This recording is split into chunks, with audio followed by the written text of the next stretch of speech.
Shalom, I'm Moreh Matan, and welcome to this week's Moreh Minute.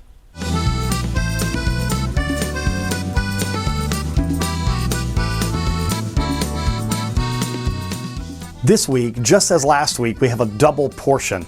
We have Achrei Mot and Kedoshim.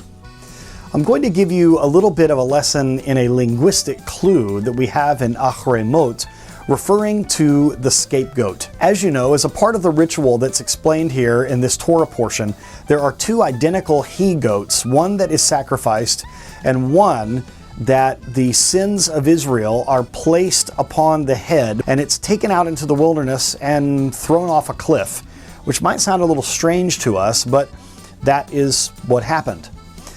The interesting thing about this is, in the Torah, it says that the priest places his hand on the head of the goat. But we know from Jewish tradition that it's really, he places both of his hands on the head of the goat. So why do we have this discrepancy?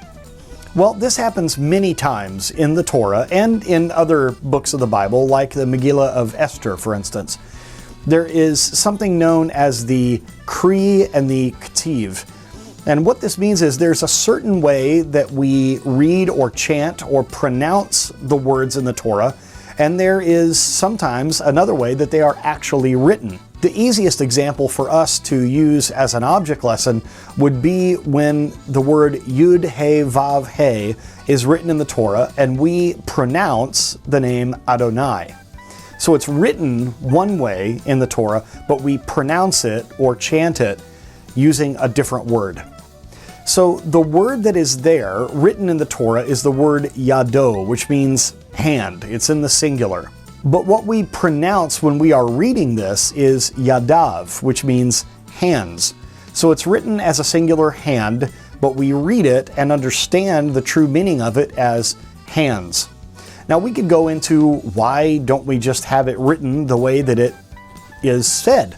Well, there are many interesting midrashim that we could go into about this, but that is for another time. What I want us to focus on is this act of smicha, of putting the hands on this goat. It's very interesting that the numerical value, the gematria of the word yado, the singular hand, is actually 20. Which is how many fingers we have on both hands. That gives us a clue as to both hands being placed on the head of the goat. But why is it important that we understand that this is both hands, that it's two hands?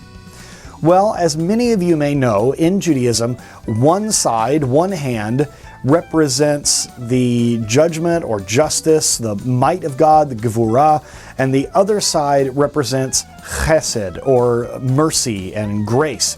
And so we need to make sure that the mercy is having an effect on the judgment. In fact, we can look at it in a little bit different way as well. Every human being has an animal soul and an eternal soul, a heavenly soul. And the animal soul it goes by its base desires. We might look at this as having to do with our yetzer hara, our evil inclination. The animal soul wants to eat and to fight and to sleep and to procreate. It just goes by its base instincts. People will resort to acting like animals. They are living by what we could refer to as the nefesh behemah, which we learn about in yeshiva shuvu. Now, this lower existence needs to be elevated to the higher, more spiritual existence of the eternal soul, if you will.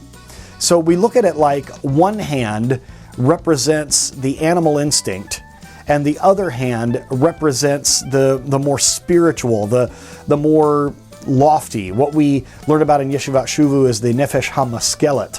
It's the elevated. And so when you place both of these hands on the goat, what you're actually saying is you want the sins of the people to turn into the mitzvot of the people. You want the more eternal, the more spiritual, the more elevated to bring up to its level the thing that is more base, the thing that is more animal-like. So this is a wonderful object lesson for us. Everything that we do must be concerned with trying to elevate those base instincts to a higher level. Now, I find it interesting that none of those basic animalistic instincts that we have are inherently bad, but they can be used for bad purposes. We have to eat, we have to procreate, we have to fight sometimes to defend ourselves or someone that we care about. All of these things are important, but it's how we use them. And in this particular Torah portion, we are told about several things that can be used for wrong purposes. For instance, in this Torah portion, we get into sort of deviant sexual behavior. There's nothing wrong with the acts of intimacy that is supposed to be confined to marriage. There's nothing wrong with that. Nothing wrong with married people having an intimate love life. But these desires and these actions can be used by our more animal instincts for things that are not holy. So our life has to be about trying to elevate to that more spiritual level. And it is a daily battle. Rav Shaul, the Apostle Paul in the New Testament, says as much. I do what I don't want to do, and what I don't want to do, I keep finding myself doing. There is this battle, and the great battle of the soul is trying to have our good inclination be victorious over our evil inclination. And of course, I think we can also make a wonderful parallel when we talk about the scapegoat, because it's taken outside the camp and killed.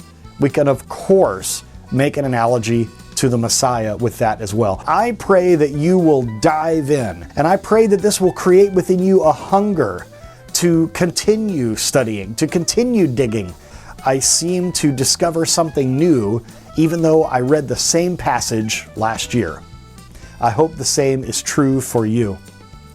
Thank you so much for joining me. I'm Moreh Matan, and it is my joy to be with you. If you'd like to go deeper and study with me, study under me as a teacher, you can do that by going to kosherpastor.com. Click on the link that says, click here to sign up for the Kosher Pastor program. Right now, we're offering a wonderful discount because of COVID-19. You can get these courses, there are 7 of them now, for $400. It's an amazing value. It makes them less than $70 a piece, and it is a bachelor's level education.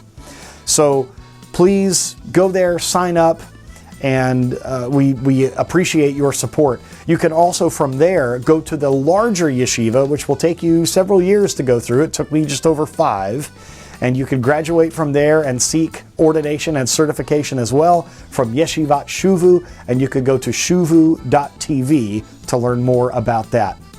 Thank you for being with me. Dig into your Bible. Stay safe and healthy. Shalom and kol tuv.